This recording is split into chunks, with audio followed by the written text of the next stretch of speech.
It's time for Milberger's Gardening South Texas, live from Milberger's Landscaping and Nursery at 1604 in Bulverde Road. During the next 2 hours, our experts will help you with your gardening questions when you call 210-308-8867. That's 210-308-8867. Or come by Milberger's during the show and have your question answered in person. And now it's time for Milberger's Gardening South Texas on 9:30 a.m. The Answer. And welcome to Milberger's Gardening South Texas on 9:30 a.m. The Answer. Milton Glueck along with Dr. Calvin Finch, Mark Peterson, and Trace will join us soon. But yep, we want to hear from you. Well, what's going on in your gardening world, or what are you concerned about with the week to come? We're at 210-308-8867, 210-308-8867, and yep, call us and tell us what's going on. Call us from outside of town too, like Greg did. That was great, yeah. And then we had Bert too. So that made us feel a little better. We're going to be in the mid-20s, and they're going to be in the teens and below teens, so 5 or 4 yeah, or something like that. Yeah. Bert didn't seem affected by that, though.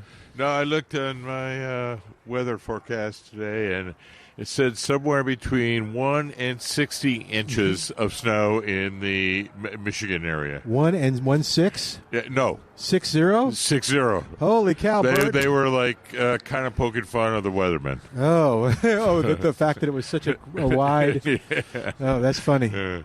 Well, when is it going to come? In the next 48 hours. Okay, so Bert, you can't give us a report yet, but next weekend we want to know. We had get 1 or 60? Several attendees of the potting up tomato class responded. Yeah, one had a picture of a rodeo tomato with just the container there and said, "Yes, you were right. The deer do eat." Oh no! And oh my goodness! Yes. And then one said, I can't remember. Or should we be protecting the tomatoes from this weather? Yes. Yeah. Although today, I had mine out today, but it's right. It's at about 40 degrees this morning. Yeah. Now it is a little windy out, and that's always we want to protect the tomatoes from wind. If you can keep them in the sun and out of the wind, the 40 degrees is okay. Do you remember? I'll be moving mine. I'll be moving all those for the class next Saturday. I'll be moving them back into the house tonight, this afternoon. Do you remember the Wilson County gardening fair where they were giving away the tomatoes, but it was so windy? These poor tomatoes, by the time they got to the car or just a little walking around, they were just Well, I thought they were like some of them were blowing across the parking lot. Yeah, or it could have been. Yeah. No, that was actually, I think, some leaflets and stuff. Okay. I kind of remember everything that. Ended up at HEB across the street. But that was a lot of years ago. Yeah. Yes, it was.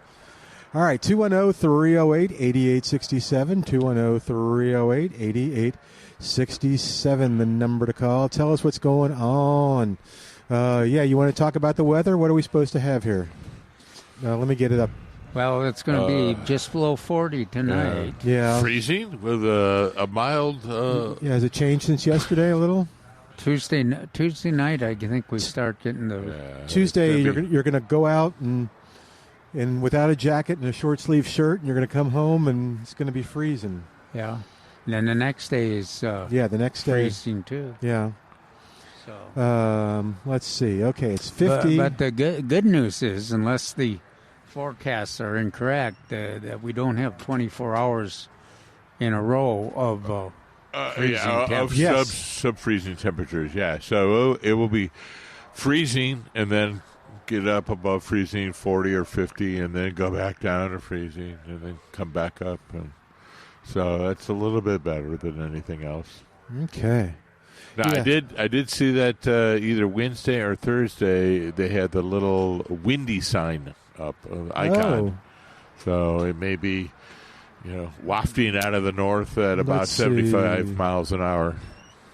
Now, my phone, it showed on Friday and Saturday, I think, was a small chance of snow. Are you gay?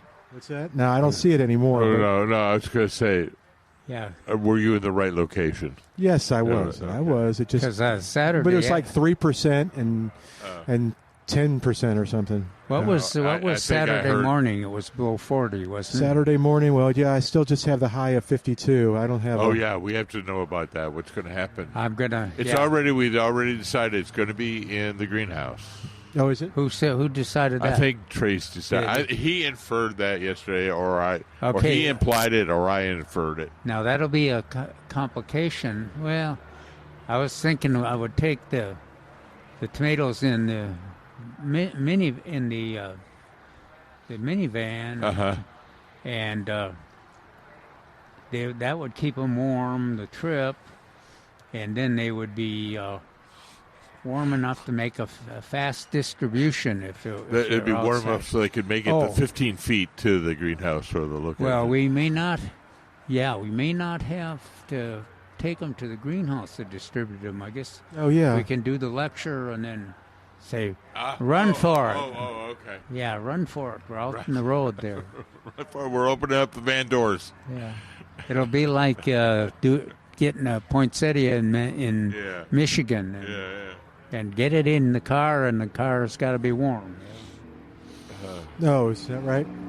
Well, it's so many times the folks have gotten a poinsettia, picked a really Oh. wonderful one, and the clerks are very careful to cover them up and get them so the customers then take them, put them in their car, and then they Or in a go on to trunk. their next shopping Yeah, assignment, and the poinsettia is flattened in half an hour.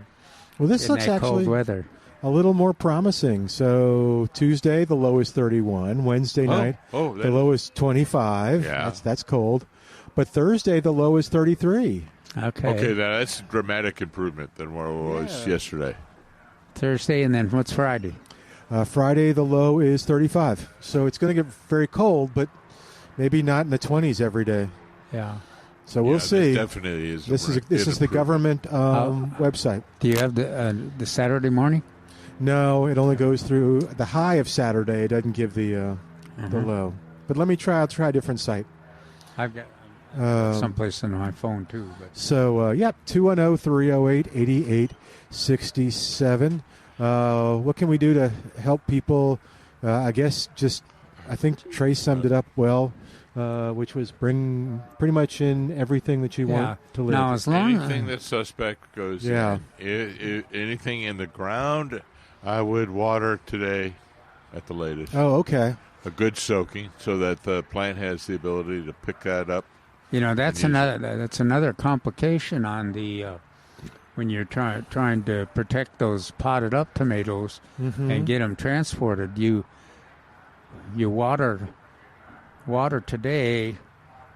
You don't want wet plants being picked up by folks or wet plants in the back of your vehicle. Yeah. Ooh. Yeah. No, I see what you're saying. Yeah. But but the plants won't die as long as the temperatures are above freezing. Yes. But they will stop their growth, and then you kind of defeat the whole purpose of your potting up. Yeah. Yesterday we were talking 20s. Yeah. So this is better. So, it's much. We're like 28, hope. 25. Well, I think if it's below that, we can blame your weather site or you. Yeah. Well, it's the government. You can blame the government. Okay.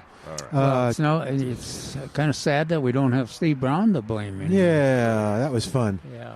You think he listens? Kelly lost his temper, Oh dear. Well, you kind of were teasing, and you don't realize that the weather person is taking this stuff seriously. They want they wanted the weather to improve because they were interested in their listeners and everything. Yeah. Although I have a theory that they also enjoy when it's extreme weather because they everything is focused on them. Yeah, and they get to share like hurricanes, freezing weather, things like that. But maybe I'm wrong. If you're a weather person, call us at 842-5877. Do you You may think it's get like a doctor when we impugn the reputation on their ability to care for people? Is it the same thing? Oh, I don't know. Do you think that they are a little hurt if we say that it's well, Calvin, I think, said they were kind of hurt. Oh, okay. Do you think Steve listens to the show? Well, I think he's doing a lot of traveling. Oh, okay. So we can blame him. He'll never know? Well, I think we would know if he was listening because he generally call and defend himself? When he was listening quite often, he would call and comment. Aha. Okay. Well, Steve, if you're listening, you can call 210-308-8867. So that's good with the a little bit of increase. Yes. That's very good. I'm very happy on that. Oh, I need to know. So my tell you Bart that and maybe Bart can call in and give me a suggestion. It's in a container. It's my Laura Bush Petunia or the VIP. It's doing great. It's loving this. But do I need to protect that? Below freezing, the top will get frozen probably. Okay. Are you talking about the ones that we received? Yeah, the nice gift that we got. Yeah. Yeah. It is in a 4-inch container. So not anymore. Well, mine still is. I'm rolling my eyes and shading them. Yes, mine still sorry. is. Yes, sir. Mine's in a pot. So mine should be moved up. Okay. Now, if you shelter or cover it, they're not overly sensitive to that. The temperature's right close to freezing. At least that petunia, but if they get a full blast of the wind and that cold temperature, you probably set them back. Take the foliage out, whatever blooms are on them. It likes the. It likes the pot. It's a tough little plant. I mean, it is. Yeah. Well, in this weather, as long as it's above freezing. Yeah, it's very happy. 210-308-8867. All right, let's see. What else is going on besides the freeze? Monday, tomorrow. Yeah, tomorrow. Thanks. Tomorrow. Talk about that. You want me to tell about David?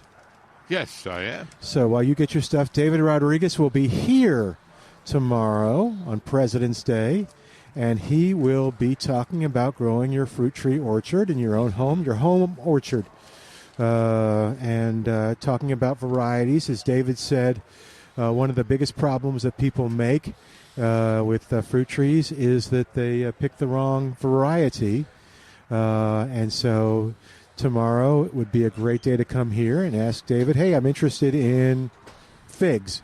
What's the right variety for me to get? Or I'm interested in peaches and pears. Mm-hmm. Well, one of the keys is because the varieties change almost. If you notice, every year there's we new have selection. New ones that are introduced, yeah. And I'm sure David will cover the what makes a good variety here. Now, this is kind of a challenging place to grow fruit because of the erratic cold in the winter or lack of cold in the winter. So we generally get low chill varieties, and which are usually not the most desirable in terms of size of fruit and production and all. Or when we get a lot of freeze, then the low chills are frozen out, and then we get spoiled with a real nice high chill for one time out of 10 years or something. So it's not the easiest thing. That discussion is pretty interesting, though. I believe the old adage, someday the bear eat you, and sometimes you eat the bear, applies to South Texas weather and its ability to provide roller coaster weather for fruit trees. Yeah, no. I know that. I was trying to think, are there any Texas superstar fruit trees? I know the grape is the Victoria Red, but that's not a tree, I guess. That's a vine. I believe the citrus. I believe you're right. the Absolutely. The Arctic frost or the orange frost, or maybe just satsuma in general. But I believe one of those two are superstars. Okay. I don't have my superstar book in front of me. Oh, what is Texas Star Mayhaw? Huh? Super Texas Star Mayhaw. Mayhaw? Yes, Mayhaw. Maypop? Mayhaw? I don't know. It just says Mayhaw. Yes, it says Google says yes. It says it's a fruit-bearing tree, well-suited, grows 15 to 20 feet tall, thrives in a sunny spot, requires 400 to 600 chill hours per year, which is another great question. How many chill hours do we get in San Antonio? Well, we get an erratic amount. Yeah. Do we get 400? Most years we get 400. Okay. Yeah, I was going to say, yes. Do we get 600? Yes. Yes, but it depends. Okay. Yeah, I don't have my superstar book with me. Is Mayhaw Well, the one that grows in the likes the near water? Yeah. So riparian areas, I don't say swampy, but Yeah. same area. So you'll see edge of this. streams and things. Yeah, Oh, really? Early spring. I'm trying to remember everything here. Early spring, it'll produce same time as the dogwoods are. This other name is maypop. That it produces this lovely white flower. Mm-hmm. And then because we see every early summer we see photos of folks out harvesting the maypops out on the stream, on their little boat or canoe and harvesting them. Yeah. So I could remember looking through a deciduous area and nothing else but seeing these white flowers all throughout that area. So if I get 3 or 4 citrus trees or pear trees, can I apply for an agriculture exemption? No. Oh, You can apply anytime you want. That's true. Okay. You can apply. Will I receive? Okay. Highly unlikely. Okay. So, what's your wildlife that you are providing these for? And what are your goals and objectives? Well, you have to have time stated objectives. So you're going to be Okay. planting how many of these? They're going to be pruning every year, every other year. How much you're going to be providing fertilization? I used to write these, so I'm Is that right? Yeah. Okay. So Why did you have to write them? assistant writing them. Oh, your assistant writing them? Okay. Yeah. But I think you can do honeybees. Yes, that Honeybees is an qualify. excellent Do one. chickens qualify? Well, and you can do, if you have enough fruit trees, you can do for just plain fruit trees, too, for agricultural production. Okay. Right. How many can I put in my yard if it's a regular sized yard? Well, 4, 5, 6, maybe 10? Yeah, there may be a minimum size limit, like 10 acres or Okay. so Oh. for the agricultural valuation. A lot of people say we want what does it do? It say, the ag exemption. No, there's no such thing as being exempted from taxes. Oh, okay. There's a valuation, ag evaluation, and then there's also what I just mentioned, the wildlife. Oh, yeah. I just knew the term, the What? exemption. Yeah. No, a lot of people do. And I just always would look at them going, you're not exempted from taxes. You No. just get a valuation at a tax rate. Okay. Hey, we're going to take a quick break. It's very, you save a lot of money. Yeah, I yes, bet. you can. People work very hard to get those.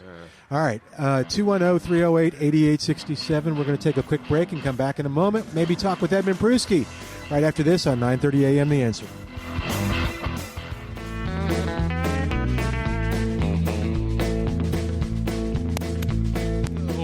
And welcome back to Milberger's Gardening, South Texas on 9:30 a.m. The Answer. Well, Edmund's going to call us back, and we hope to get him on the air. But in the meantime, y'all are enjoying, and I'll enjoy mine after I do talk about them, is the I'm going to point to you, and you say it. Oh, but you got some food in your mouth. I've got food in my mouth. Okay. Tell me when you're ready. What? So if you're looking for great tasting sausage like Oh, yeah. Yeah, this is Kosciuszko. the Kosciuszko sausage. Yeah. Well, then you need to head on over to Pruski's and pick some up. It is absolutely incredible. Made some for the guys today. Made some today and mixed it up with eggs for breakfast. Oh, is it good? I don't even know how to describe it. It is just a delicious taste, nice and garlicky, and it's the Pruski's special. Pruski's has great stuff for pretty much everybody in the family. If you want to serve your family good meat, if you want to serve them, and I have to ask Edmund some questions because I made some mistakes with cooking this. Besides the microwaving, you want great steaks, you want great beef, chicken, poultry, other poultry, sausage, whatever you want, you'll find it at Pruski's Market at Atkins, Texas, with people that can help you. That's why I brought up the thing about Edmund and helping me with what I did. So right there on Highway 87 between 410 and 1604, you'll enjoy it. The people will get to know you. It's fun. It's fun when you're there and you see somebody that's a regular. And oh, hey, Joe, what's going on? Yeah, I just need to get some more. We had the ribs last time. What should I get this time? Oh, you got to try this. No, it's an old-fashioned meat market experience that you'll absolutely love. Go to Pruski'sMeatMarket.com. That's Pruski'sMeatMarket.com. And find the phone number, the address, and all that good stuff. All right, 210-308-8867. But isn't it good? It is very good. It's very good. Let's eat it all before Trace gets here. Uh-oh. Now you shouldn't have said his name. Now he's No, don't say his name 3 times. Oh, he'll smell it. No, it was better before I microwaved it. But Oh, really? yeah, it got a little tough. It's good, though. It is good. You got to try it with eggs. What do you mean? Is there other ways to warm it up? Is that what you're saying? Like maybe no, a nice pan? I think I warmed it up too much. But a nice cast iron skillet with eggs. Mm-hmm. Is that what you were doing this morning? Yeah. Drool. Good stuff. Yep. Put it in first after I cooked it. Let it kind of grease the skillet. Then drop the eggs in there. Mixed them up. It was good. All right. 210-308-8867. But I got to find out. I don't know. I'll just say it, and then the listeners hopefully will be patient. Or maybe they've got a suggestion for me. One, I took it out the first time after 20 minutes, and I poked it with a meat thermometer. I have learned a valuable lesson. Sausage and casing does not like to be poked with a meat thermometer. Did you get a little bit of steam coming out of your hand? Steam. I got, the innards. I got grease. I got everything came up at me. It was, the oils and fats were all coming and bubbling out. It was like a fountain. So, generally, we do that beforehand. We have a little poking on the ends. Yeah, I needed to do the end, not the middle. Yeah. I did learn that because then I put it in for another 10 minutes, which it went from 130 to like 180. So, I don't know. There are probably people that know what they're doing that are listening and going, oh, my God, he killed it. So, anyway, y'all help yourself to more. Leave some for Trace, if you will. But all right, 210-3... We have to? Yes. Yes, we will. 210-308-8867. I'll have to take my gloves off. Yeah, 210-308-8867, the number to call to be a part of the show. What else is going on in the garden? Yeah, I kind of didn't. Yeah.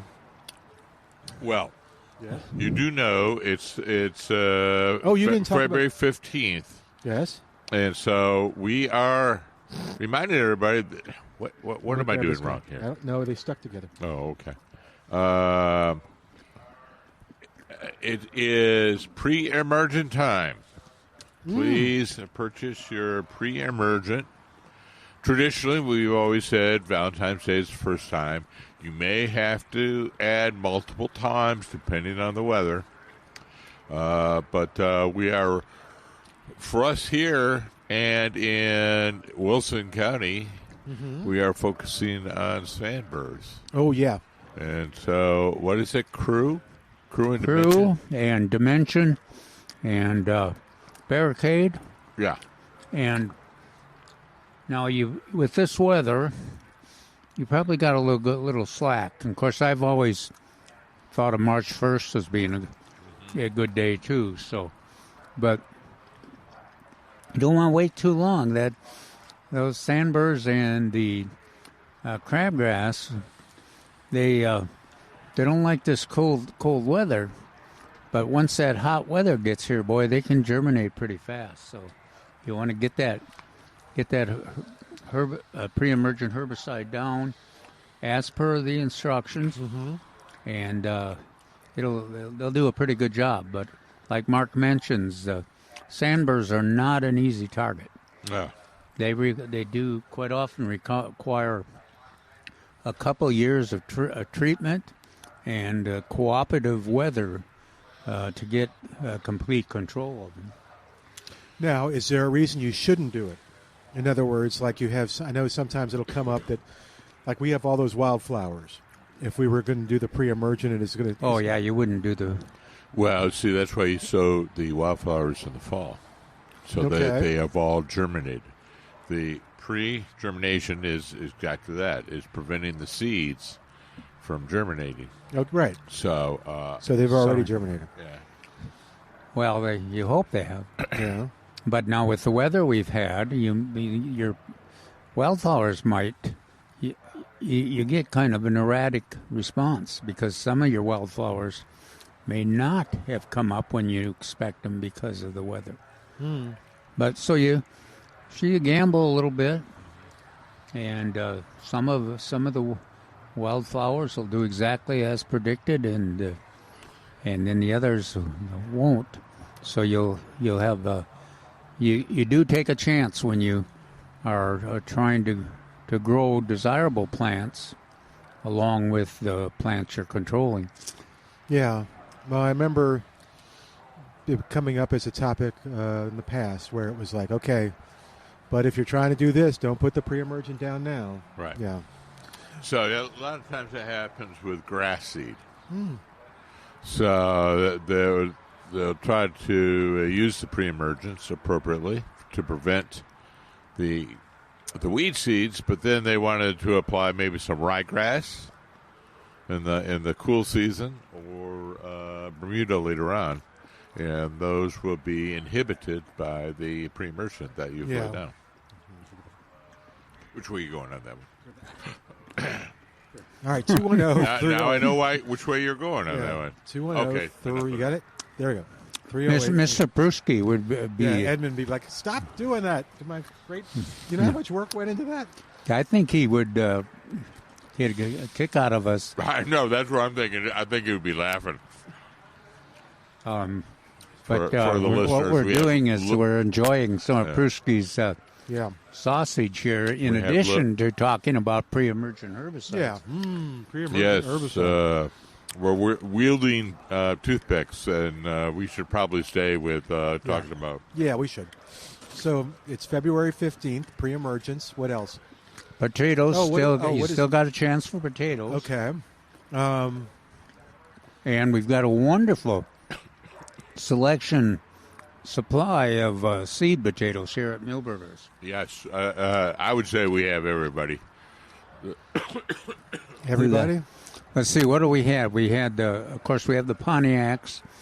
We have Lesota. And that's the ones I was thinking of. And then Kennebec and Yukon.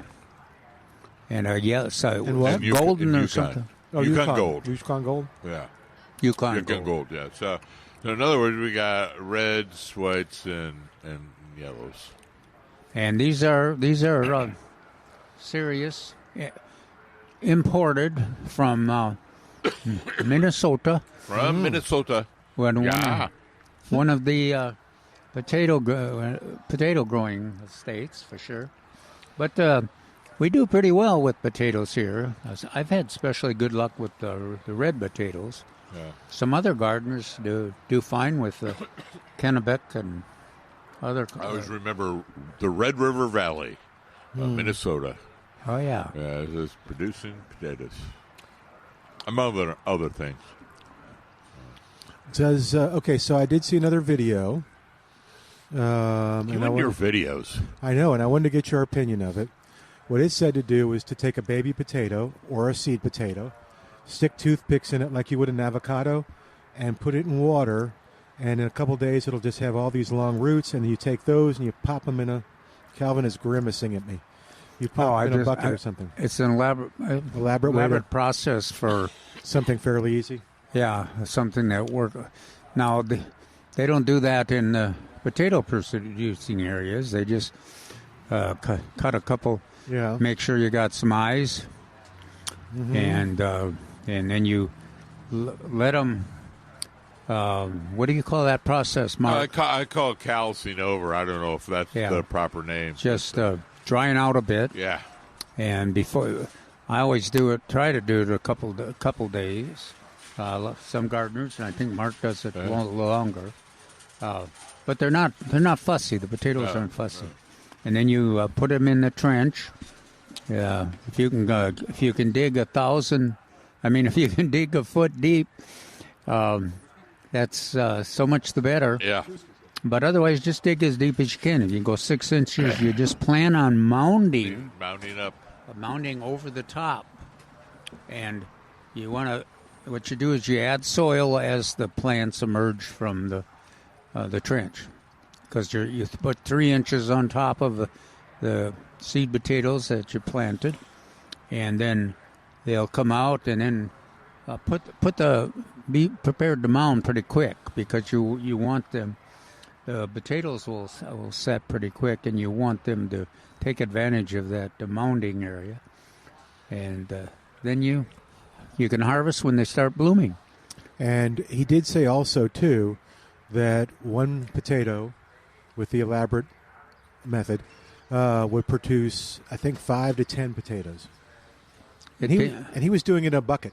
That was his thing, like a big old... Oh yeah. They can produce a lot. Not quite as much here as they would in one of those potato producing areas, but they work well.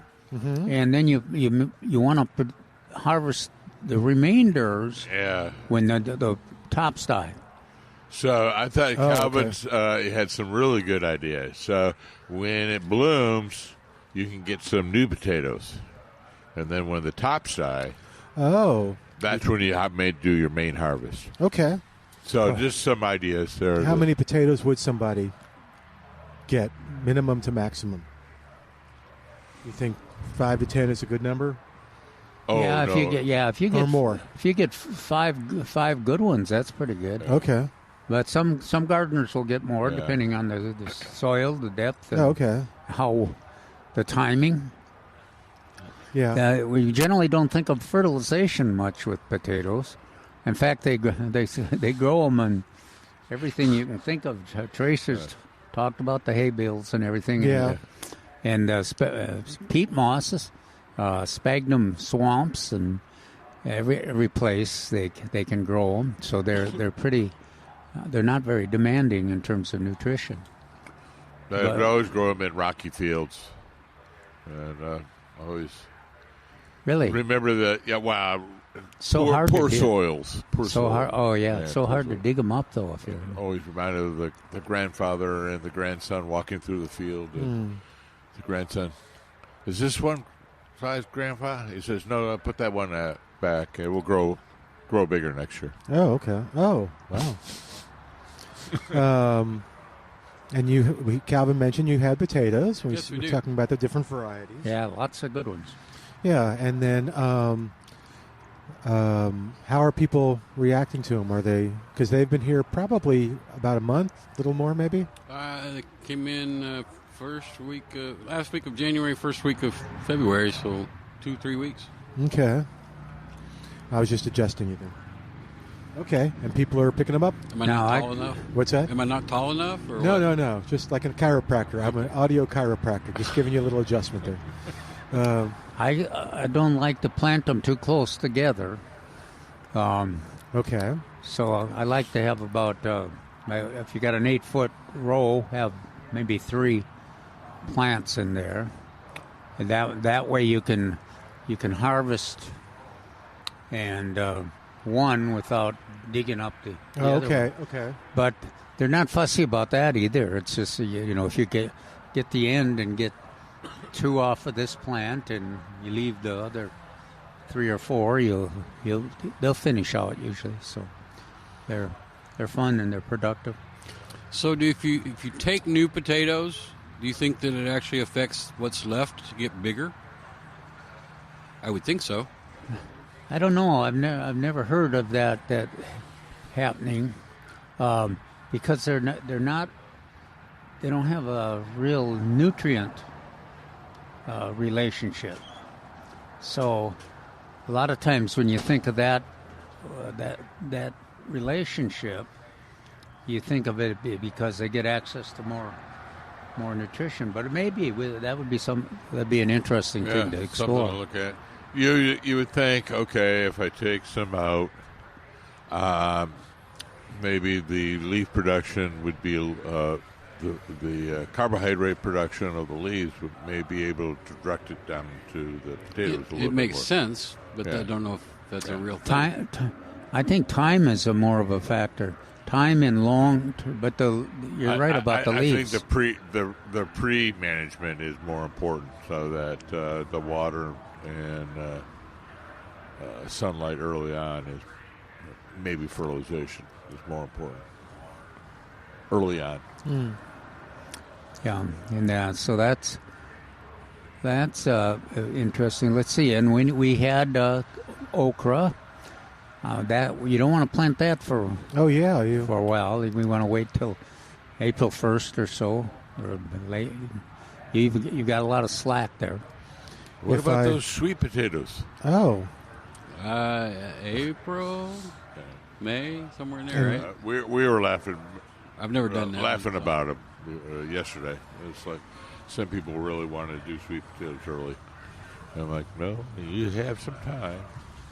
Well, it's surprising. We don't really talk much about growing sweet potatoes here, but I think they used to grow sweet potatoes. They grow sweet potatoes almost any place. Didn't in the old days even? They planted them here in San Antonio, and that's another one they can grow in swamps or. Is that right? Yeah, it's pretty forgiving. Is it a similar process to what you're describing? Oh, no. Okay. It's completely different. It's just amazing how that you talk about, Mark was talking about those holding up the plant and the root production and all those little, in a sweet potato, you put it in a water or just put it on a plate or something, and all these sprouts will come up, and every one of those sprouts can be planted and it'll produce a potato. What do you think about bucket growing? Is it a kind of appropriate? I see a lot of videos on that now. I guess people don't have. My assumption is only certain plants that it would be okay to do. Right. Like if you plant a tomato that's supposed to get 4 feet tall and 3 feet wide, there's no way you're going to be able to support the watering habit in a 5-gallon pail bucket. That's for sure. I think that's the major weakness with container tomatoes.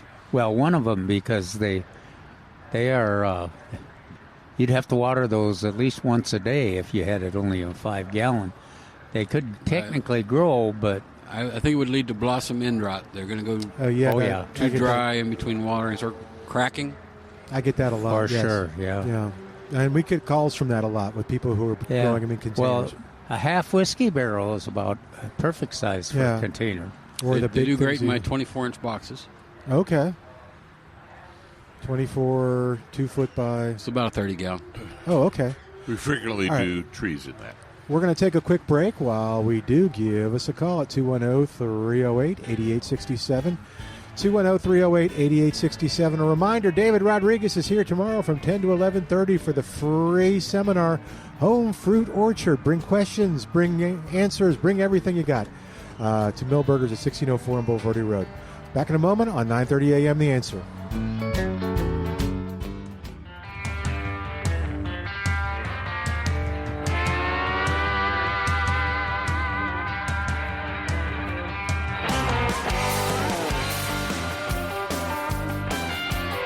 And welcome back to Millburgers Gardening, South Texas on 9:30 a.m. The Answer. Our phone number, 210-308-8867, 210-308-8867, the number to call. Talk about your class, because you were just talking about it, and they can still attend the tomato class. Yeah, well, that's Saturday at 10 a.m. We were just talking about where we were going to hold it. If it's as cold as it sounds like it will be, forecast, we'll hold it in the amphitheater. What do you call it? The greenhouse is what we call it. No. The amphitheater he's talking about is down there. Down there, outside. Yeah. Oh, really? Okay. Yeah. So even more reason for you to hold them in the van. Yeah. He said he'll watch the weather, but yeah. Yeah, and we'll protect the potted up tomatoes right to the end there. So, but it'll make for a fast getaway once we finish the lecture. But we do have a full house in terms of registered attendees. But you're welcome to come and attend the lecture. And with the weather uncertainty on the weather, I suspect that everybody that shows up will get access to a free rodeo tomato. So go ahead and come to that if you'd like. That's on Saturday. Mm-hmm. And let's see. And then, of course, we have the 4 Monarch and Milkweed classes scheduled. March 15th, March 22nd, April 5th, and April 19th at various places around the community, including New Braunfels. And the first class is going to be here at Milberger's on the 15th. And that class, you will want to reserve a seat. You would call Milberger's 210-497-3760. 210-497-3760. It's on the website too, the same number. Yeah, all of them are on the website. So if you want to get find out when they are and where they are, and also the number to call, and so those are available. Now, if you attend the class, the Monarch class, and you're interested in monitoring the milkweed seeded containers for both for germination and for transplanting success or lack of success, then you'll get access. Everybody will get 2 containers, and that's one of the best ways for us to collect different information. Yeah, what are the native milkweeds that do best here in San Antonio, and what are the techniques of getting them to germinate and also getting them to transplant. Now, it's surprising. A lot of people always say, well, milkweed, heck, that's the toughest weed around, especially if you're from... trying to kill it. Yeah. But Midwest. It's just as hard to grow as it is to control when we're trying to grow it for the butterflies, and it's such an important part of the monarch population reproduction. It's the only thing they'll lay their eggs on. So consider that. Take a look at the class and the issues involved with monarchs and their reproduction, and get involved in that process. We've interviewed a couple of the authors of books on monarchs, including one that Mark knows real well from the San Antonio area. Yeah. It's Monica Meckley. And so it is important. It's an important topic for us because we're right in with the monarchs channel through San Antonio and New Braunfels on their way to Mexico. And it's hard to believe that every year they go from Mexico back up through San Antonio into Canada. Yeah. And then they come back down and go through, and they lay eggs on the way. But they also, once those adults lay eggs, that generation ends. They die. and so they have to produce new young, or the population is reduced, which has happened a lot. But it's a very complex but interesting, important topic, and we hope you're interested in participating. Yeah. Do you have who's gathering up the information from last year's stuff? What's that? Oh yeah, we've got the we've called and chatted. We'll probably be making some more calls to see probably a little later in the spring to see how the transplanted seedlings come back. That would be they made it. Okay. That's a key factor.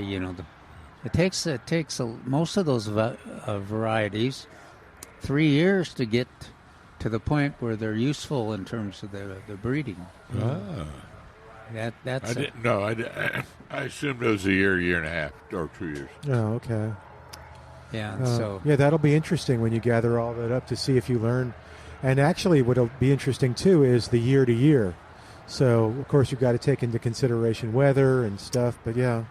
Well, but that, if you get involved in that research, you're gonna. Well, our authors brought this up. Yeah. That is not a simple answer. Right. If you talk to some researchers say this is what we think happened. Some researchers say this is not what happened. Something else happened. So there's a lot of unanswered questions there. I think both of the authors said that the key seems to be the monarchs themselves. They seem to be pretty independent in making decisions. If we can figure out why they're making decisions on migration and egg laying and those when they leave, like this year, they decided not to leave the they left north. late. Yeah, and then of course if they leave late, they're subject to the weather gets to be a factor. Yeah, and they all go to Lulu's. Huh? They all go to Lulu's. Yeah. Lulu and her class can only support so many certain amount of caterpillars if they're late. Here it's and then we do have a certified butterfly garden here. Mary does a good job in taking care of that at Milberger's. So we're kind of in the Milberger's is really in the middle of it, and of course the master gardeners, the gardening volunteers of South Texas. Yeah, everybody's kind of hopped on the Comal County Master Gardeners, lots of folks. Yeah, and we have had Milton brought this up, but we've had a discussion with the Men's Garden Club in San Antonio too. They've been involved through the years in a lot of important topics, and this may be one they'd be interested in too. Get them involved. But yeah, alrighty, and so Milbergernursery.com has that information about all the upcoming milkweed ones too. Yeah. Okay. Well, and Mark has helped us get arrange the one of our new locations for holding the class is at the Sinkin. What is Eco Center? Now we got William Sinkin, Eco Central. Those who knew him as Bill. I think you said that. Yes. At SAC at the college. Okay. Yeah. That's on the 19th. What is the mission of the Eco Center of the Sinkin? You'd have to ask me that. Okay. Oh, we got to take a break. No. All right. There is a specific. I thought so too. I thought this was they do a lot of research. Yeah. Yeah, they do a lot of community outreach as well. Education. Yeah.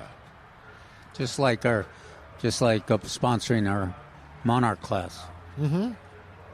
Okay. All right. Well, don't forget tomorrow, David Rodriguez will be here, and David will be speaking on fruit trees, so kind of growing that home orchard. And that sounds kind of big, so maybe you're just kind of going, well, no, I'm not going to do a whole orchard, Milton. But just want one tree. You want one pear tree, one peach tree, one plum tree, one fig tree, whatever. You got to pick the right variety, and you got to have just a little bit of help. And Mill Burgers, with the help of David Rodriguez, is going to make sure you got help picking the right varieties, knowing how to care for it. Let's see. If I buy it tomorrow, should I put it in the ground immediately? Or should I that's always a good question. Yes. I should probably protect it a little. When do I get the partridge? Yes, in the pear tree. Yeah. All right. So we're going to take a break and come back in a moment with more of Millburgers Gardening South Texas, live from Millburgers Landscaping and Nursery, 1604 and Boulevardy Road on 9:30 a.m. This is The Answer.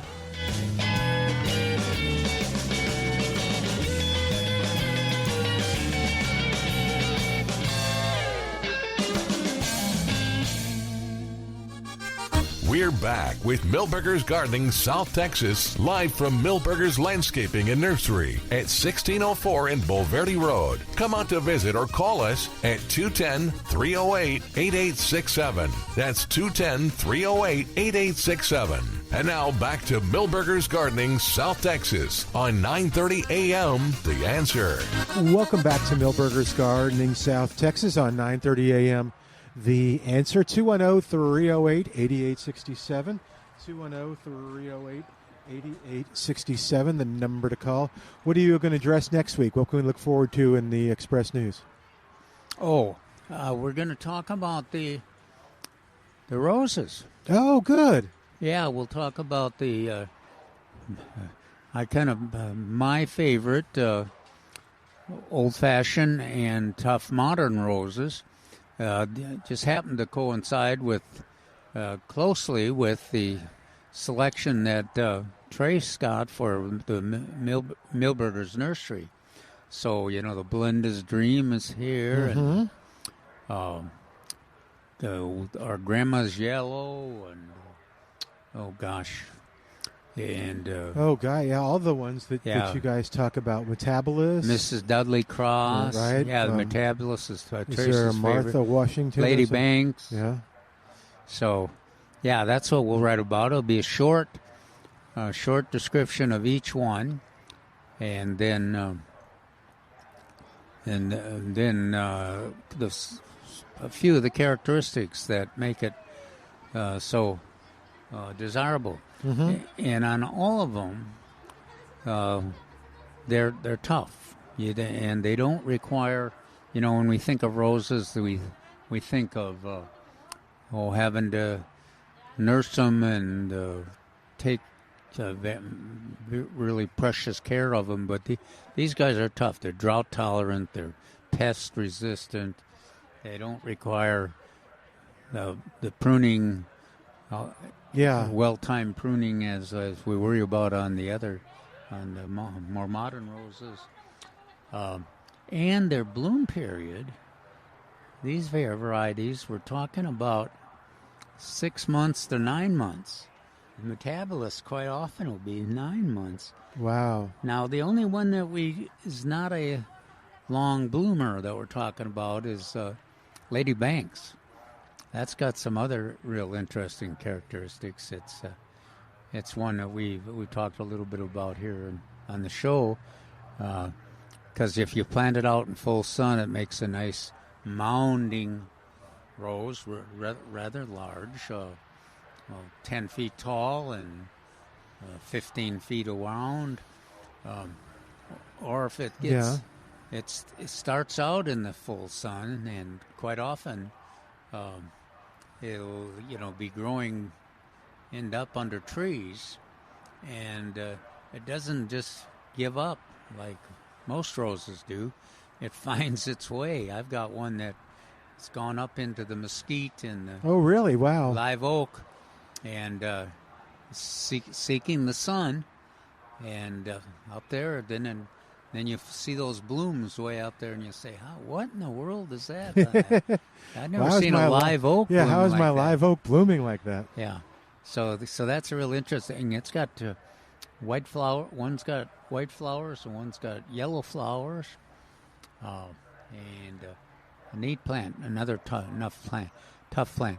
It only blooms for 3 weeks, but all the others are real long blooms.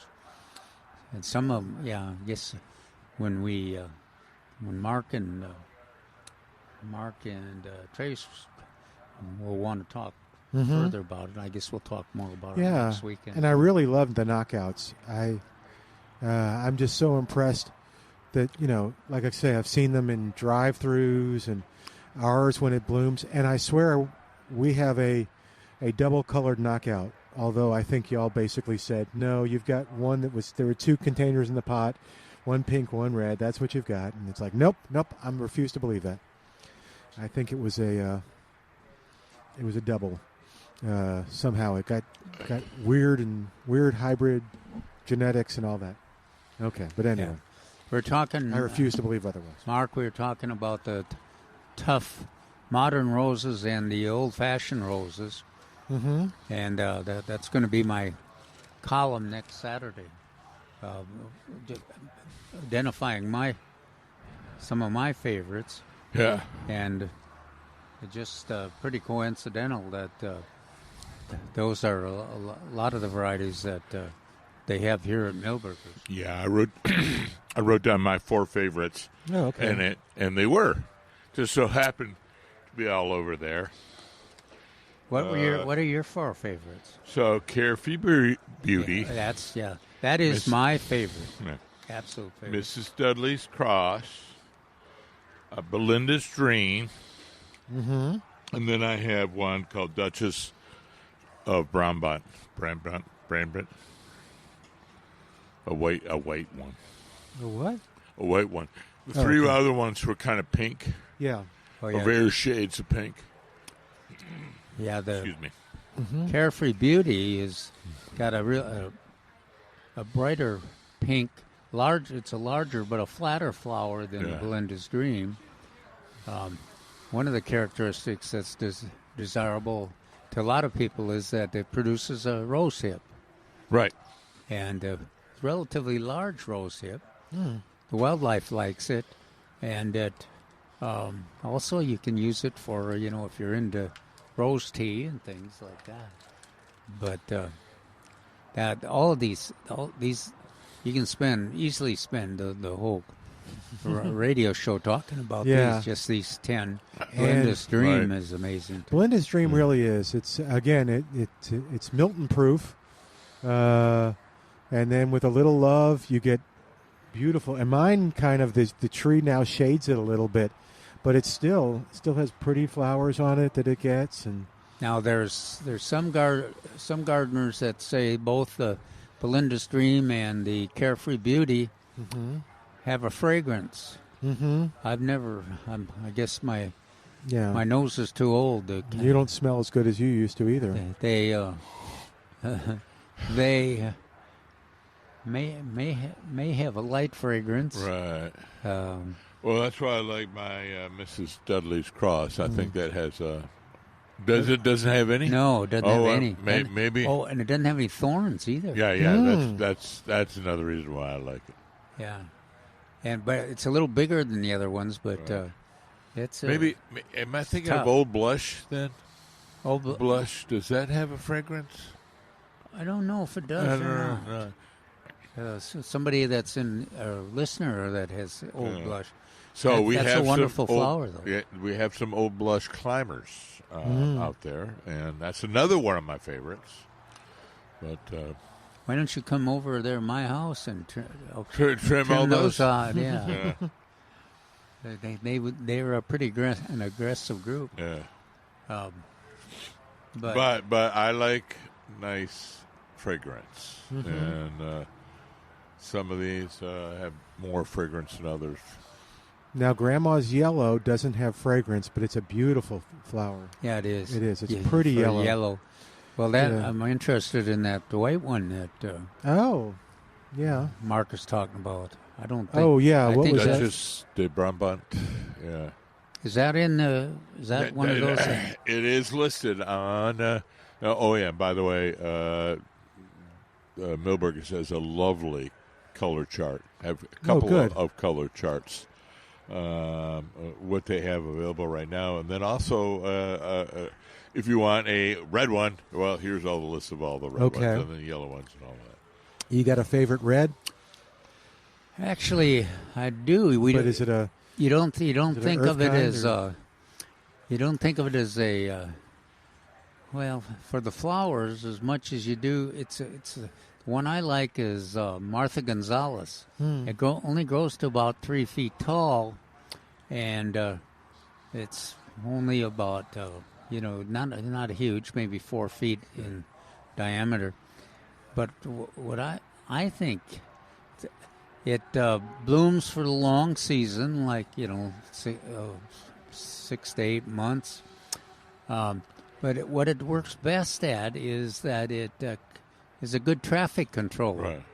It, if you got sidewalks with garden plots in the middle, or trying to direct, or keep people, in a parking lot, and you want to have it have some plants in there. That's a great choice. It can take the heat.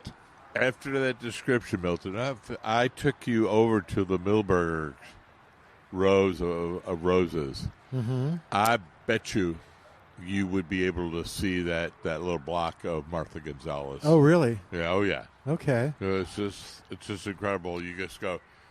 And in fact, last week I turned to Calvin. I said, I can already see they have your Martha Gonzalez over there, because it is a thick, dark green, rose, mat of rose. And the foliage gets almost a maroon. Yeah, and then it's a maroonish green, low, thick, and then it's already starting to have a little flat flowers. Okay. And I always say as a joke that it has just enough thorn to control the traffic. If your church, your school, your office has these these planting areas in between the sidewalks from the parking lot to the main door, you can hardly ever protect the people cut across and everything. Yeah. But if you got Martha Gonzalez growing there, they're beautiful flowers and all, and they have enough defensive mechanisms that they do control the traffic without being too savage about it. Are any of the roses deer resistant? No. Okay. Not even the most savage are. Yeah. Now I will say, Batabalus is probably the most deer resistant. Only because it grows so fast and so large that it can maybe outcompete some of the deer. Okay. So that's it. Now I've got a deer population that'll probably argue with you on that. I was gonna say, they're probably saying right now, "Okay, Mark, come here and plant that in our neighborhood. It won't last long." Yeah, it'll be fine, Mark. Come on, put it in the ground. Yeah. But Metabolus is a wonderful choice. That would be the only one. Yeah. That's got like 4 different. The flowers graduate into 4 different colors. Yeah. And it has a very long bloom, and it's big enough that it really serves as a cover, a wildlife cover. It's neat enough that it's doesn't overwhelm your yard. You still feel like it's a controlled, beautiful landscape, but it is dense enough and aggressive enough and large enough that would qualify as a wildlife cover. All right, James is on the line with a rose question. We've inspired James at 210-308-8867. James, welcome to Milberger's Gardening, South Texas. How you doing today? Just fine.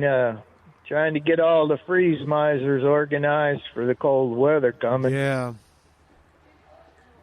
Well, cool. Thanks for reminding us, James. Oh, yeah, good luck. Don't forget to turn the water on.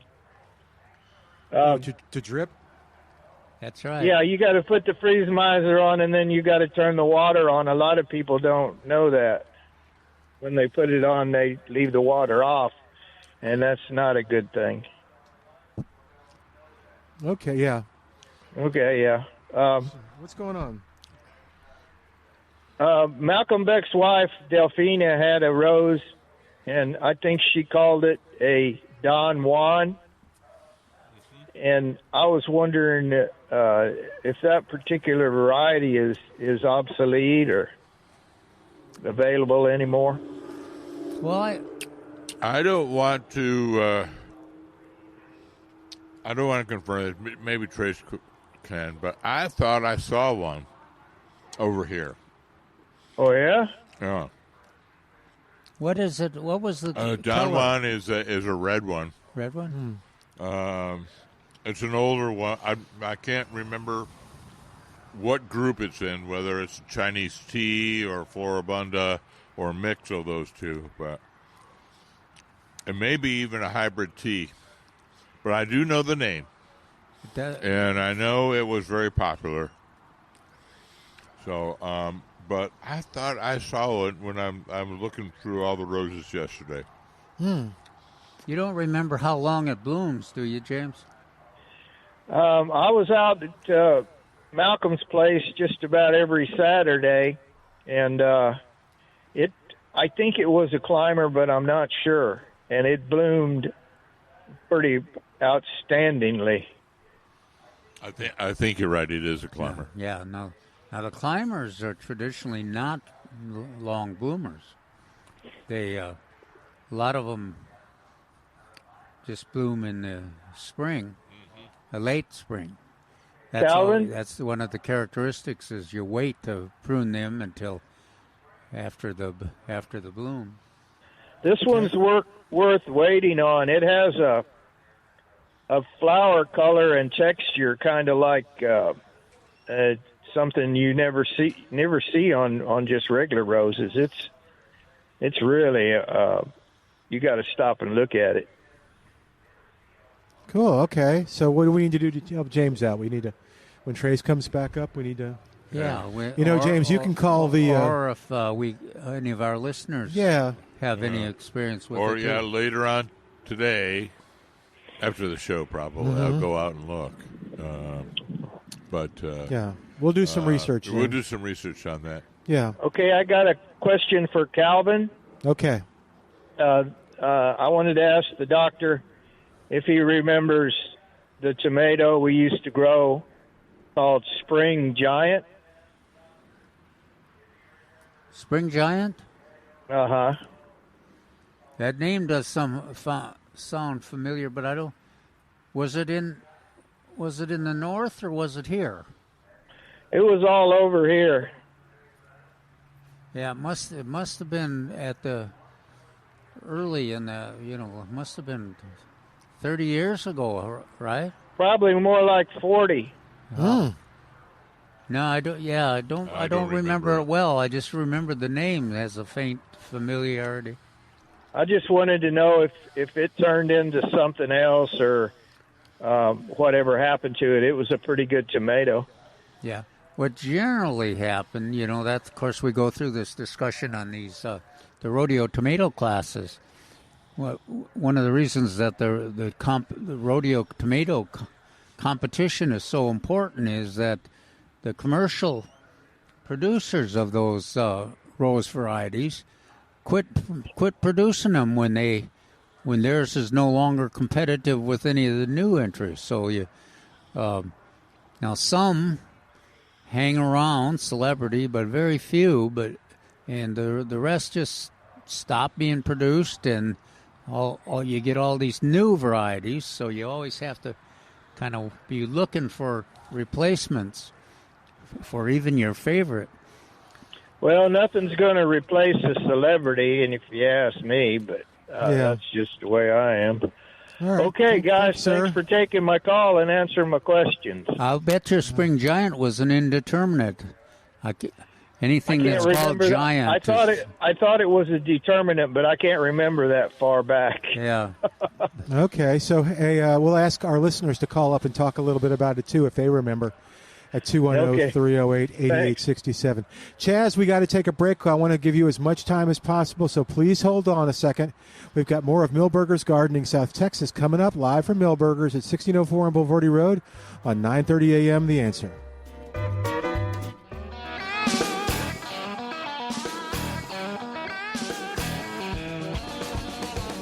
Welcome back to Milberger's Gardening South Texas on 9:30 a.m. The Answer. Chaz is on the line at 210-308-8867. Chaz, thanks for waiting. Welcome to Milberger's Gardening South Texas. What's going on? Thank you kindly. I've got an Indian hawthorn that I have been ignoring for a few years, and I need to trim it. And I wanted the best time and how savage can I get with it? It's tall, it's spread out, and get some strong western sun. Some throughout the day, but it does get some shade. Yeah, the Indian hawthorn. It used to be very, very popular. Then came freezes in the 80s, fungus, and 10s, and then fungus, spot. It's a member of the rose family, so yeah, it does tend to get spots all the time. Not as bad as the the red tip photinia, which replaced it after the freezes. But I'm glad you got full sun. That's what you got to have, but it is cold sensitive, so I understand what you're doing. Is there, from your description, I see some very tall branches, leaders, and then maybe it's at a lower part there's some other branches. Strongly spread out, yes. About halfway down, maybe. Kind of what I see in my mind's eye. Some of them were kind of low, but yeah, you're right. And they may be as much as 3-4 feet, at least 4.5 feet from the trunk. All right. How close together are they, the plants? Oh, it's just one. Oh, okay. Because it used to be notorious. They would plant them big cluster, or they big grow clusters over together. hedges, and that was kind of like a kiss of death as well. Yeah, the fungus loved it. So what I would do is cut those tall ones back below the remaining ones, and so that you create a much lower hedge, and then restrain all those tall ones, so you're cutting them way back, though. Okay. And it's going to survive, probably? Oh, sure. As I just did a video for Gardening Volunteers in South Texas, cutting does not mean killing. So you can prune on them severely, provided they have, like you mentioned and I mentioned, a good sun, full sun, good quality watering, or a good quality maintenance, preferably good watering. Okay. When should that pruning take place? Excellent question. So not this week. Probably. They do have, Indian hawthorns has some flowering, and I can't remember when they flower. Is it June? I thought it was a little earlier, but yeah, or is it May? I'm sorry? I believe it's a little earlier than that on this one. Okay. So we have a rule is always prune after the bloom. Unless now the reason you're pruning after the bloom is to preserve the bloom. Yeah. If yours are in good shape, then that would be a desirable strategy. If they're really looking tough, then you may not sacrifice anything if you pruned them early. But understood. Okay. On Vitex, I've kind of left them to their own device until they get good and established, which has been 2 years now, 3. And so, can I go ahead and kind of remove some of from the base to where it's not so bushy and make it more tree-like? Yeah, the Vitex. Well, I'm laughing. I'm smiling. Yes, my advice is to cut them everything down to the ground. It's a Vitex. But for those people who like Vitexes and like the flowers, yes, you could select 3 to 5 stems and clean everything else down to the ground and just select those stems and make it more tree-like. You got quite a comparison there. The Vitex, which is invincible, and the other plant that is a real sensitive and disease partial. Yeah. Well, it's done well for over good Lord, over 15 years. Yeah. Yeah, I like it's pretty indestructible. So it depends on what your motives for your landscape are.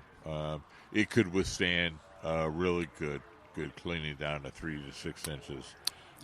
Or if you want to kind of make it to a more small ornamental tree, you can do that as well. Good. It's a good hummingbird and butterfly plant. Yeah. Esperanzas. Yeah. Same thing. Oh. Okay. So they're all in that category. They're Mexican. What is it? Subtropical. Yeah, the orange one in the summer. Poinciana. Yeah, Poinciana, Esperanza, Vitex. They're all in the kind of same group there. We generally tend to just cut them back in the wintertime. Most of those will be freeze back to the ground. Oh yeah, they already have. Yeah. Not the Vitex. Now the Vitex have. Oh no, you can't tell they shed their leaves. But you're right on the Esperanzas and the Pride of Barbados. I've got both the yellow and the orange Esperanzas. Okay, listen, you guys have been very helpful. Y'all have a good rest of your day. You too, man. Stay warm this week. Yes. You betcha. Thanks. All right. 210-308-8867. 210-308-8867. The number to call. Some good questions today on the roses and stuff. Yeah. So we welcome your questions too. Calvin and I were talking about different things, and winter color still out there. How are your?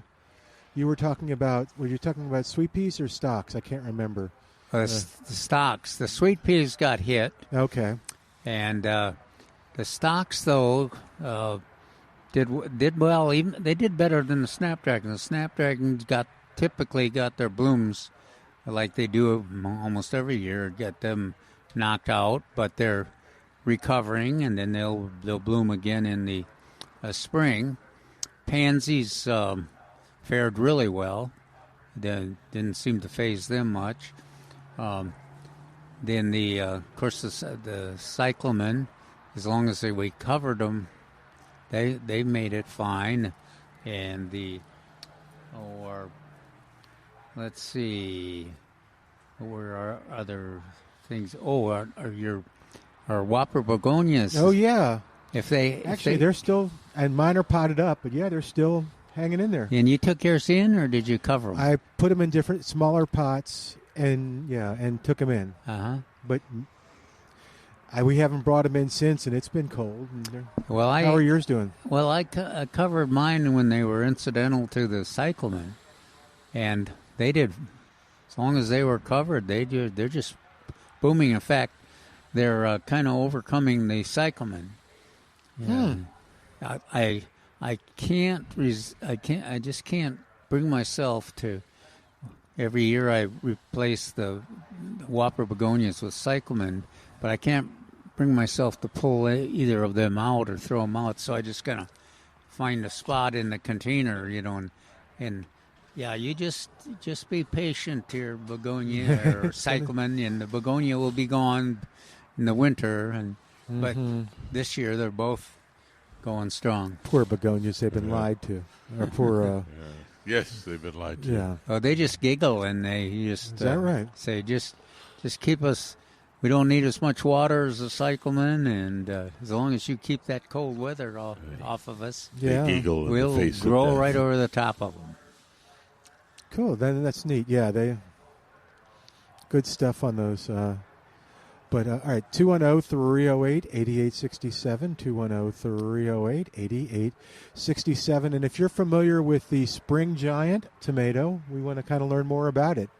We're thinking it may go back quite a few years. I did make a quick look into its history. Good. Where'd you look? I looked on my phone. Yeah, on his phone. Okay, I know. Google. Do you know what website? I didn't see it. I Googled it, and I got lots of stuff, but no information. I know where I can buy Crimson Giant tomato seeds, and everything is named Giant Tomato. Well, it is that my source says it was, in fact, indeterminate, and that it was, in fact, it was a classic indeterminate, and that they had to, folks that grew it and commercial concerns had to have help with trellises and support of the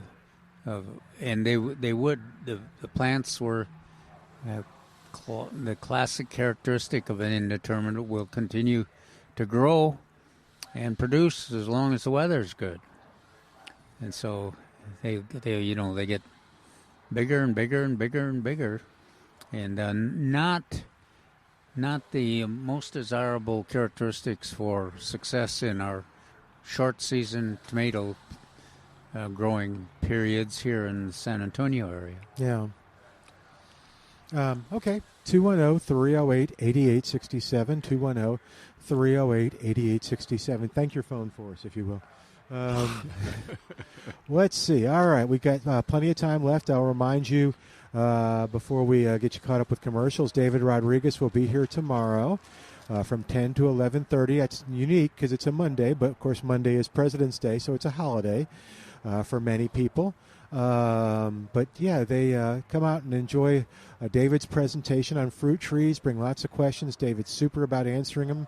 Milberger's wants you to be successful with your fruit tree, with all your gardening experience. That makes that's important to them, and so that's why they do these seminars. So check it out at milbergernursery.com.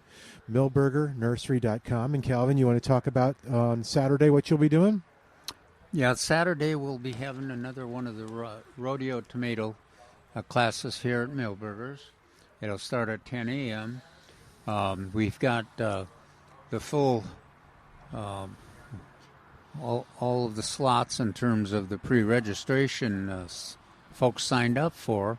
But I suspect because of the weather, that there'll be, if you're interested, it's important to you, you're willing to tough out the weather, that you certainly can come and participate in the lecture. Yeah. And I think there will be spare plants. Famous last words. Yeah. And if there are, the people that are pre-registered, of course, will get their potted up rodeo tomato, and I suspect everybody will be able to get one. And by the way, if it is cold and you're worried about the weather, it'll be in a one way or another, depending on the weather. You'll be protected. You'll be okay. Either we'll do it in the greenhouse or the amphitheater. No. Well, the amphitheater is the outside. Yeah. So So it'll be in one of the two, depending on the weather. Yeah. Okay. I suspect it. It's a little protected from the wind over there. Yeah, but I think. Yeah. Okay. Yeah. Yeah, we don't know. Depending on the weather. Yeah, We'll just depends leave it on the at weather. So you don't have to worry about the weather, is my point.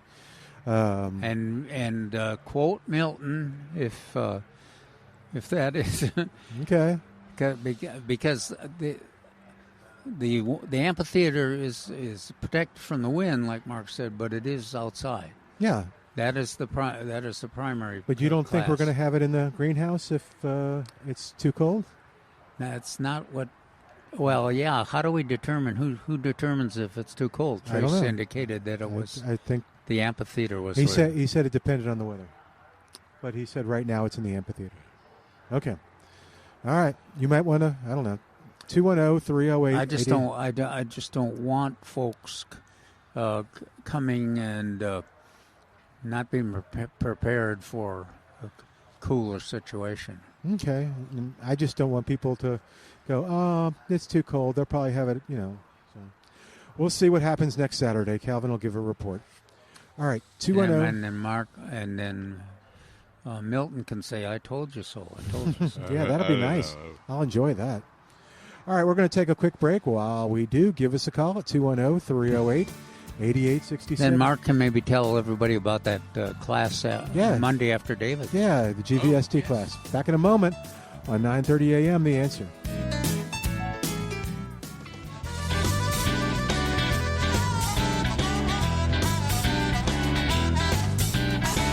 Welcome back to Milberger's Gardening, South Texas on 9:30 a.m. The Answer. When we left, we were kind of gave you that tease.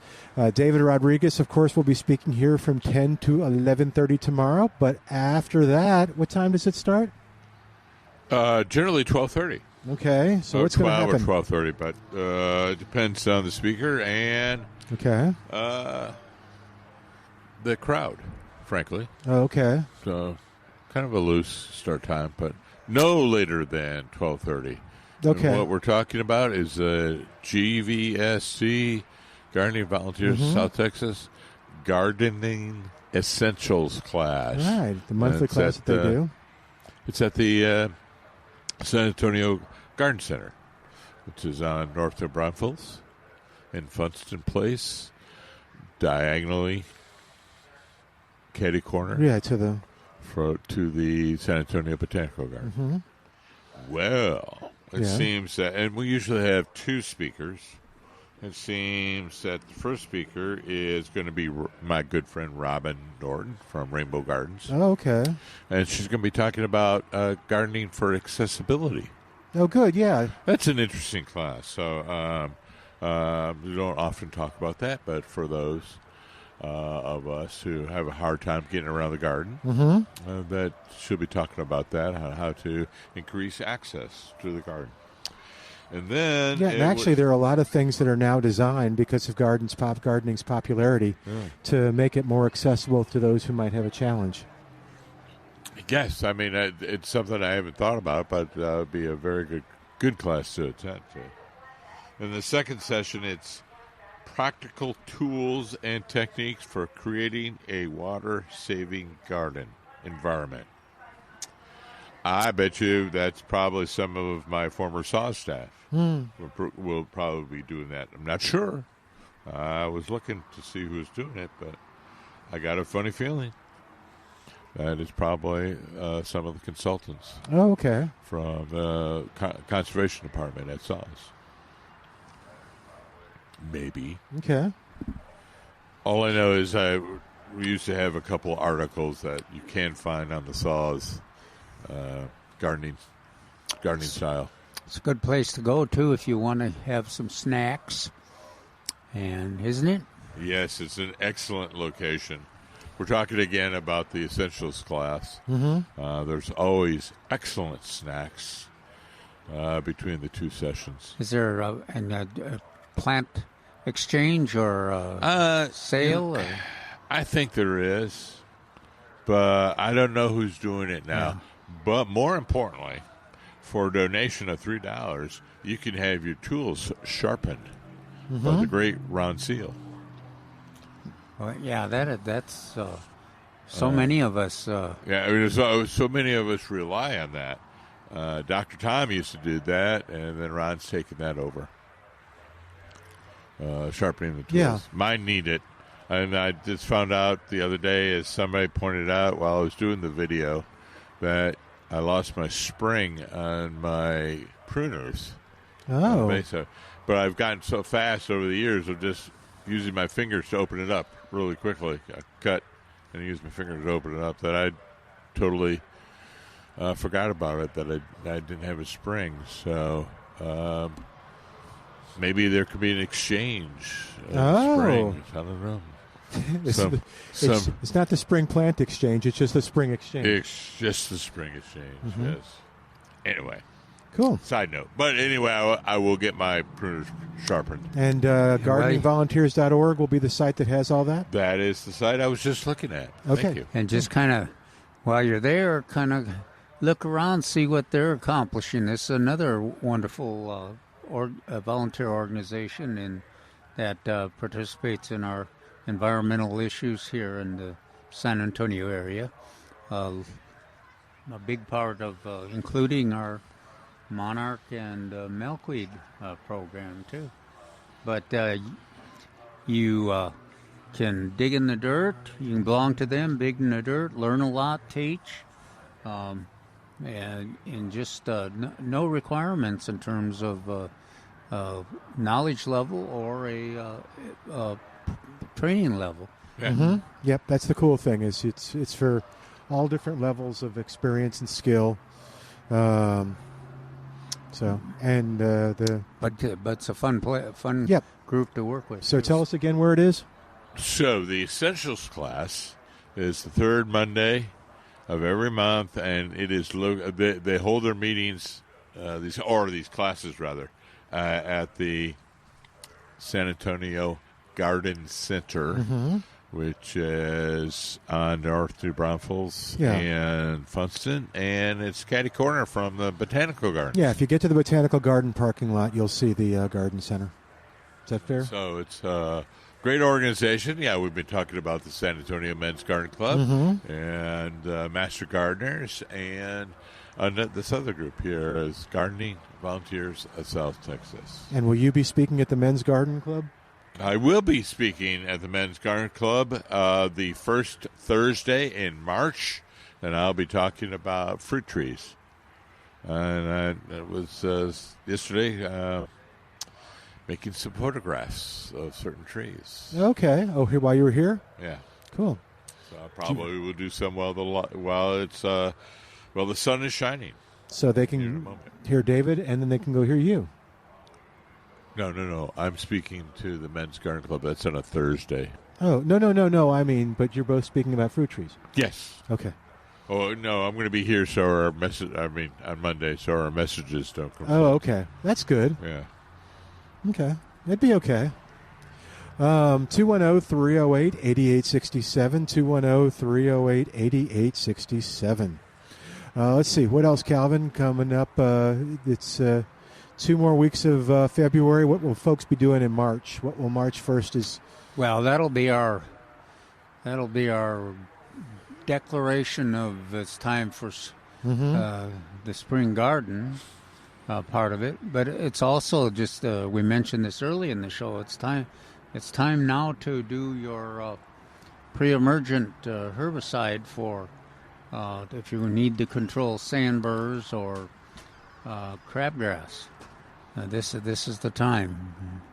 And Crew or Barricade or Dimension are products that work well. Take a look at the label and see if the directions are the one that you're comfortable with, and the targeted plants are the plants you're comfortable with too. Of course, the sandburrs are pretty obvious. So Crew is nice because it has some chemicals that target grassy and some chemicals that target broadleaf. So it's a little bit combination of both. Get them all. Just a little what? I'm sorry, I couldn't hear you. Combination of both targets. So the grassy weeds like the burrs as well as broadleaf, the dandelions and things like that. Well, Mark says that, Milton, because the herbicides generally are targeted broadleaf or grass. Oh, this one's and both. Crew is one that is specifically formulated for both. And then some, like Dimension, has a tendency to be fairly effective with both, even though it's not targeted for grass weeds mostly. I always forget that. Dimension is good for one, but does a little bit of both. All right, we're going to answer Terrell's question at 210-308-8867. Hey, Terrell. Welcome to Milberger's Gardening, South Texas. How are you doing today? Fine.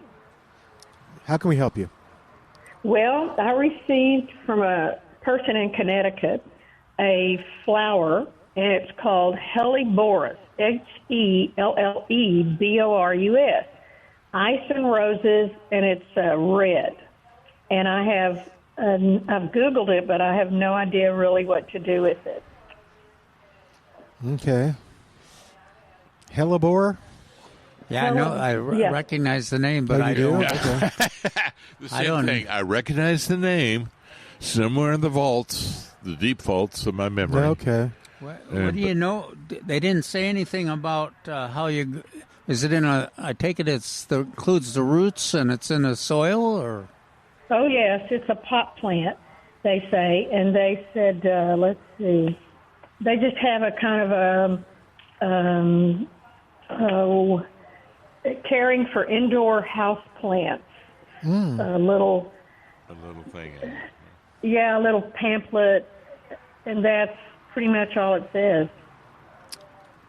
It says full of partial shade. I'd never seen one before, ever, and part of it looked artificial, but it wasn't. It was part of the plant. I'll be down. The crack IT team here, are you looking it up? Yeah, I'm looking to the same thing she did. So, moist but well-drained soil, full or partial shade. It says in the middle of the border or under shrubs or trees. Yeah. As the delicate markings of the flowers are best appreciated from underneath, it can be a good idea to plant them on a slope or raised area, according to Sarah Raven. Okay. So there's always, when we talk about plants that are from California or from the Northeast, we always have some difficulties. For instance, everyone grows hostas back in home in Michigan and the Midwest, Northeast. Yeah. We can't grow them here at all. Well, we can grow them, but not for a very long time. So I'm wondering whether this would be a porch-type plant with some shade. Now, do you think, based on the description, it will do well as a house plant? As a house plant? It has the qualities that shade, moist. What you were reading is in the ground, right? Yeah. In the landscape. Yeah. Yeah. So, it would if it was in the ground like that it would prefer shade or understories in a moist environment. Yeah, I think it'd be okay for indoors. But I'll try. Yeah, I don't have a lot of experience. I would hesitate to use it as a house plant, though. As a house plant, or? Yeah, I don't think it's a container-grown plant, though, in partial shade. It talks about well-drained. Yeah. So a lot of water. So yeah, let's do this. Can we put out the word on? Now we just have less than 3 minutes though, so we'll have to put it out the beginning. No, that's put it out for next week. Yep. Next week, hellebore. Let's see what other gardeners have done with that. And what they know about that. I'm going to get the caveat that says, I think it should be outdoors during most of the year, and maybe you could take it in. And did you have a second question, Terrell? No. Oh, I thought there were. Thanks so much. Will you keep us informed about how it does? Maybe even send us some pictures of how pretty it looks. Yeah, I think so. I think if you could send Milton some pictures. Yeah, I'm just Milton at KLUP.com. Send me a picture. Tell us how you do. We always kind of, especially when it's something that we're learning about as well, it's always fun to have people talk about it. So is that a deal? Sure. Cool. Okay. Thank you. Thanks a lot. You bet. Watch out for the cold weather. Yeah. All right. Put it, well, I guess take it inside for the cold weather. Yeah, sure. boy. Yeah, it's inside right now. I thought maybe during the summer in the shade. Yeah. Well, thanks a lot. That's what I would do. Thank you. That's what I would do. Goodbye. Bye-bye. All right, 210-308-8867, but we've run out of time. Calvin, we just got about a minute and a half. Do you want to, I don't know, or do y'all want to do the weather, talk a little bit quickly about, what's coming up? Just that we got that program kind of on Saturday at 10 a.m. if you want to come to the lecture here at Milberger's. And it'll be on rodeo tomatoes. And we suspect that we'll have enough rodeo tomatoes for the attendees. And even though we've got the full registration, but with the weather the way it is, dress warm. too. And as Milton reports, if it's too cold, we'll try to move it into the greenhouse. But right now we're scheduled to have it in the arena area. But at Milberger's. You'll want to tune in next week because I'm pretty sure if I'm wrong about that Calvin will tell me again and again and again and again. All right, we'll say goodbye for today. For sure. All right. Thanks for listening. Thanks to Al for doing a great job. And, of course, I'm Milton Glueck. This is 9:30 a.m., The Answer.